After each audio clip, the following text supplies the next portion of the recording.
नमस्ते। आज हम एक बहुत ही दिलचस्प सफर पर चलने वाले हैं। हमारा लक्ष्य है इस सजीव जगत को यानी हमारे आसपास मौजूद प्राकृतिक दुनिया को एक बिल्कुल नए और वैज्ञानिक नज़रिए से समझना।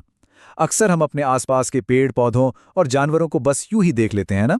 लेकिन आज हम उन छोटी छोटी जानकारियों को डिकोड करेंगे जो हमेशा से हमारी आंखों के सामने रही हैं। तो चलिए सीखने और प्रकृति को करीब से जानने के सफर की शुरुआत करते हैं।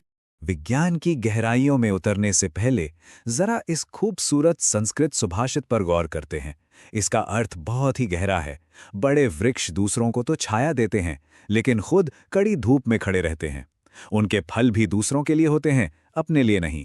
ये सिर्फ एक श्लोक नहीं है, बल्कि ये प्रकृति के उस निस्वार्थ भाव को दर्शाता है जिसका हमें सम्मान करना चाहिए।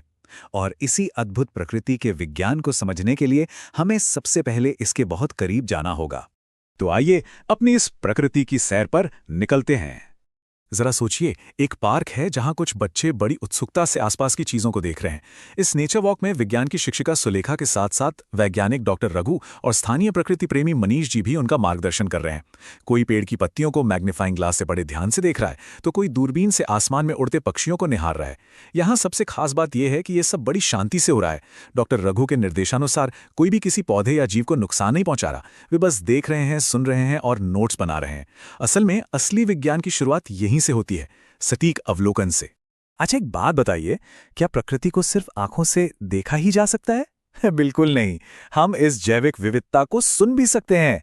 सैर के दौरान मनीष जी ने बच्चों से पक्षियों की अलग अलग आवाजों पर ध्यान देने को कहा। डॉक्टर रघु ने समझाया कि हर एक पक्षी की अपनी एक अनोखी चहचहाट होती है, मानो उनका अपना कोई सिग्नेचर ट्यून हो। जब मनीष जी ने बिल्कुल हूबहू अलग अलग पक्षियों की आवाज की नकल की, तो एक बात एकदम साफ हो गई। प्रकृति में विविधता केवल रूप या रंग में ही नहीं, बल्कि ध्वनियों में भी रची बसी है। चलिए आप जरा अपना ध्यान एक खास दिशा में ले जाते हैं, पौधों में विविधता की ओर। अगर हम पार्क के पूरे नज़ारे से हटकर अपना ध्यान सिर्फ वनस्पतियों पर लगाएं, तो हमें तुरंत कुछ दिलचस्प अंतर दिखने लगते हैं। उदाहरण के लिए जमीन पर उगी घास को ही ले लीजिए। इसका तना कितना कोमल और पतला होता है ना। लेकिन वहीं पास में लगे गुड़हल के पौधे को देखिए, उसका तना काफी कठोर होता है। विज्ञान के लिए आपको हमेशा किसी बड़ी लैब की जरूरत नहीं होती। सिर्फ आंखों से देखकर और हल्का सा छूकर ही पौधों की इन अलग अलग बनावटों को आसानी से महसूस किया जा सकता है। अब यहीं से हमारा सामान्य अवलोकन एक वैज्ञानिक डेटा में बदल जाता है। सिर्फ चीजों को देखना काफी नहीं है, विज्ञान उन्हें व्यवस्थित तरीके से दर्ज करना भी सिखाता है।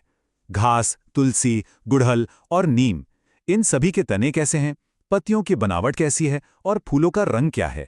जब हम इन सबको एक साथ नोट करते हैं तो पैटर्न समझ आने लगते हैं। जैसे कि तुलसी का तना कठोर और पतला है, पत्तियां जोड़े में हैं, जबकि नीम का तना बहुत कठोर और मोटा है। बस यही व्यवस्थित डेटा संग्रह वैज्ञानिक अध्ययन का सबसे मजबूत आधार है।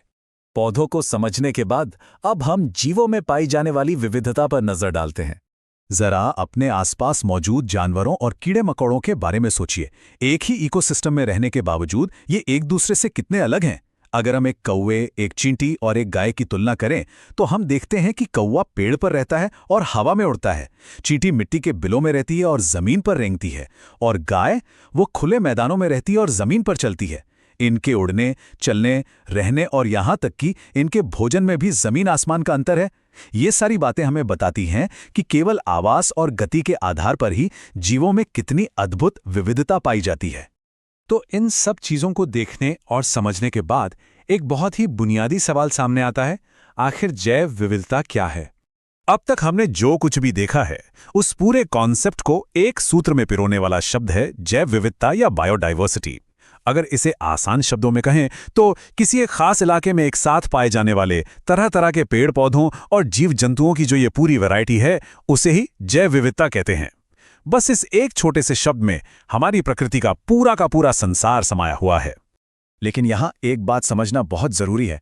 जैव विविधता का मतलब असल में ये अलग अलग प्रजातियों की कोई लंबी सी लिस्ट नहीं है, बल्कि यह जीवित रहने का एक बेहद जटिल और आपस में जुड़ा हुआ जाल है। एक ऐसा जाल जहां सब एक दूसरे पर निर्भर हैं। उदाहरण के लिए, बड़े पेड़ पक्षियों और जानवरों को रहने की जगह और खाना देते हैं, और इसके बदले में वही जानवर और पक्षी उन पेड़ों के बीजों को दूर दूर तक फैलाते हैं ताकि नए पेड़ उग सकें। इस आपसी निर्भरता या इंटरडिपेंडेंस को समझे बिना प्रकृति का हमारा ज्ञान एकदम अधूरा है। तो चलिए अब ये सीखते हैं कि इस विशाल विविधता को समझने के लिए इनके समूह कैसे बनाए जाएं। आप सोच रहे होंगे कि वैज्ञानिक दुनिया भर की इतनी सारी प्रजातियों का अध्ययन आखिर करते कैसे हैं। इससे समझने के लिए एक बहुत ही मजेदार और रोजमर्रा का उदाहरण लेते हैं। एक ऐसे स्कूल बैग की कल्पना करें जिसमें किताबें, कॉपियां, पेन, सब कुछ बस यूं ही ठूस दिया गया हो। कुछ भी खोजना कितना मुश्किल होगा, है ना? लेकिन इसके विपरीत अगर बैग व्यवस्थित हो, जहां हर विषय की किताब अपनी एक तय जगह पर हो, तो काम कितना आसान हो जाता है। वर्गीकरण यानी क्लासिफिकेशन भी बिल्कुल यही काम करता है।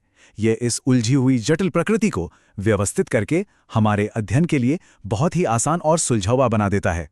तो वैज्ञानिक इस व्यवस्थित रूप तक पहुंचते कैसे हैं? इसके 3 बहुत ही आसान से कदम हैं। पहला, विशेषताओं का बहुत ध्यान से अवलोकन करना, जैसे हमने पौधों के तनों और जीवों के रहने की जगह को देखा।